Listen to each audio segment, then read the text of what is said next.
Welcome back to Garage of Constant Sorrow. I'm the goddamn paterfamilias. Anyway, let's see what we got.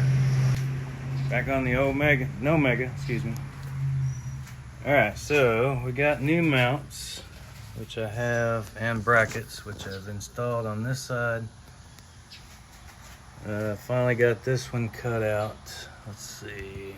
Yeah, so I had to grind off some of that weld so I could, kind of bend it back and forth until it finally broke free. I set the new mount in there and lined it up with the holes, and it doesn't appear that weld is going to interfere with that. So this is what we got with the mounts. This is the one that was on it.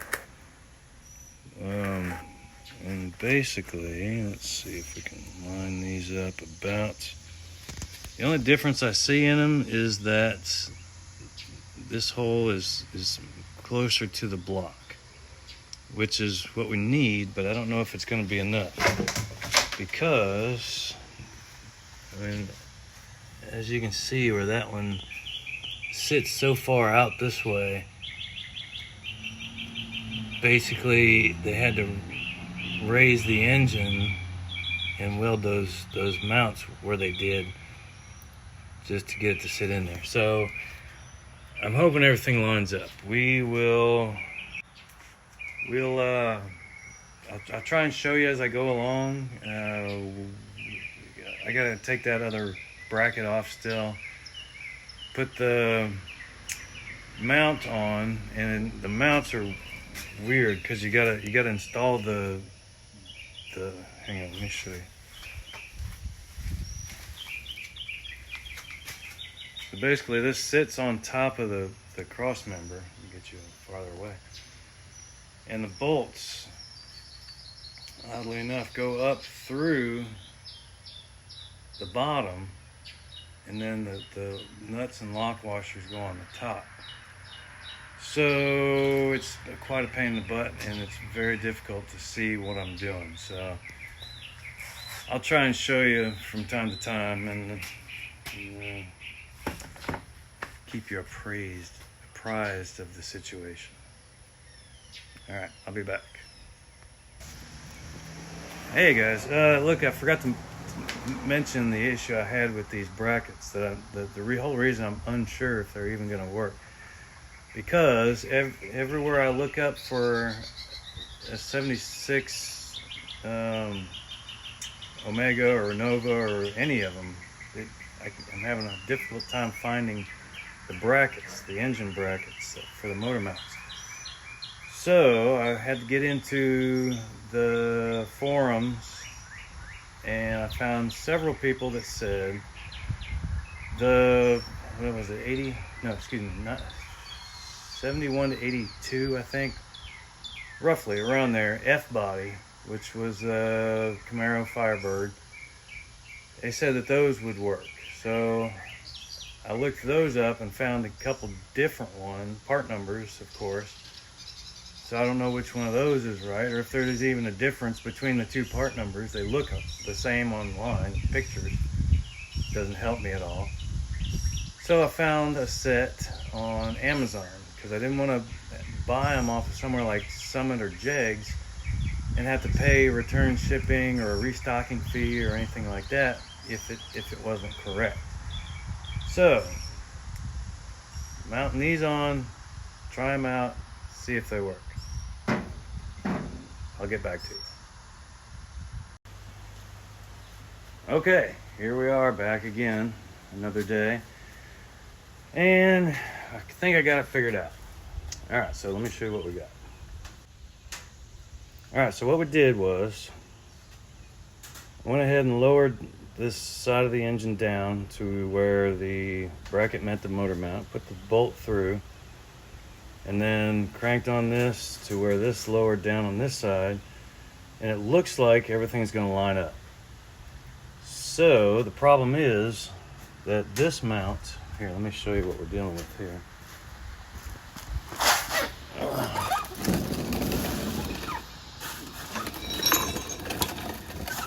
Okay, so there's the mount. And there is where the bolts go, here or here. Now what I did on this side was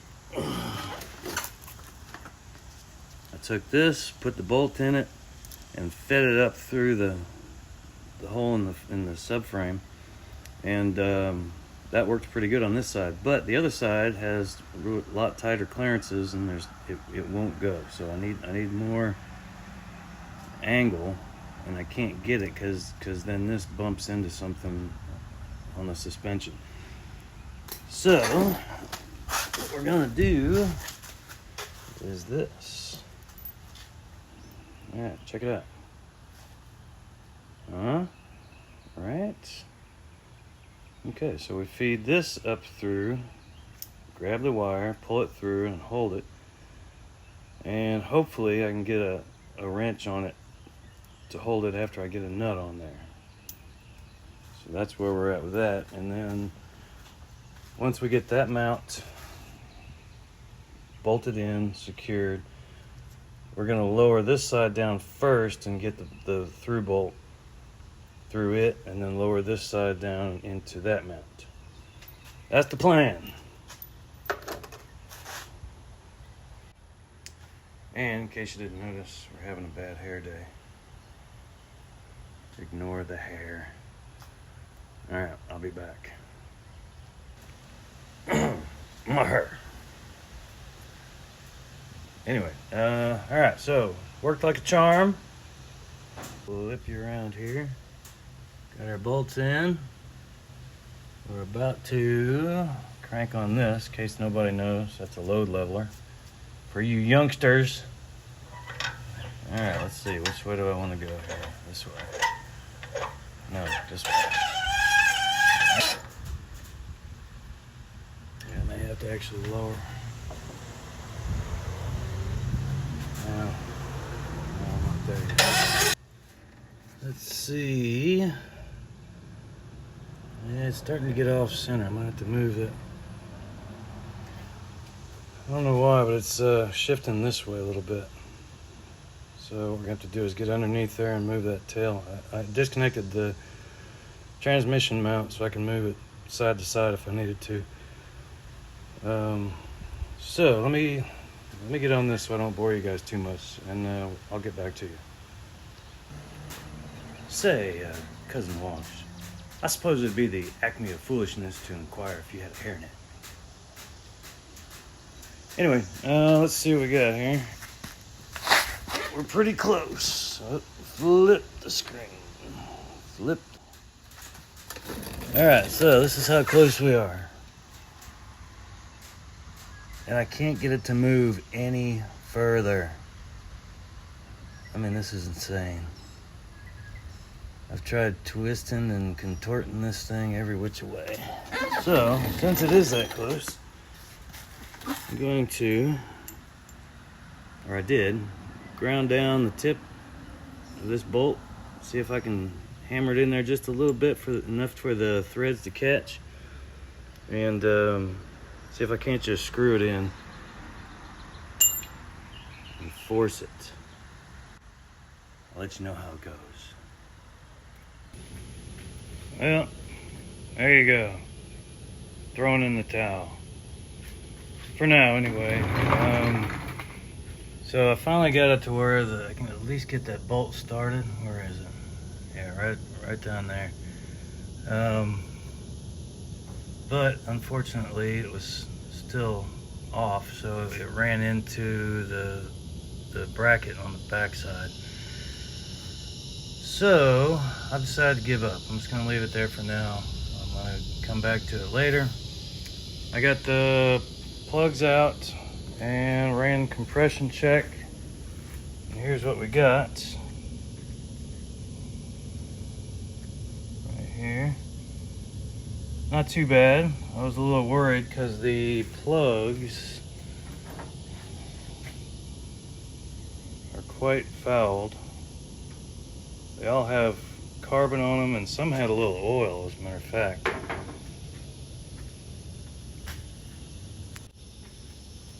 So, I got plugs on the way, ordered them from, Amazon. Just some R45TS. Let's see, I figured out the engine, narrowed it down to 1986. And I believe it was a truck because of those engine mount brackets. So, I looked up for a K5 Blazer with 305. And it came up with a bunch of different plugs that were, I think they were originally, platinums back then, when they first started coming out with those. So I decided not to use those. That's what those are that came out of it. But the ceramic tip that comes out, it's real short, so I want to say it's a hot plug or cold, I forget. Anyway, so I looked up just the generic small block Chevy plugs, and different people were saying the R43 TS or the R45 TS. So the 45 is a little hotter plug, so I went ahead and went with that just in case it's burning some oil. So those should be in today, and we'll do a whole nother video when we start on that, because I need to check the cap and rotor, see if they're still good, check the contacts on those, and I believe I'm going to reuse the plug wires for now, just to save a little money. Alright, so we will see you in the next one. Thanks for watching. Talk at you later.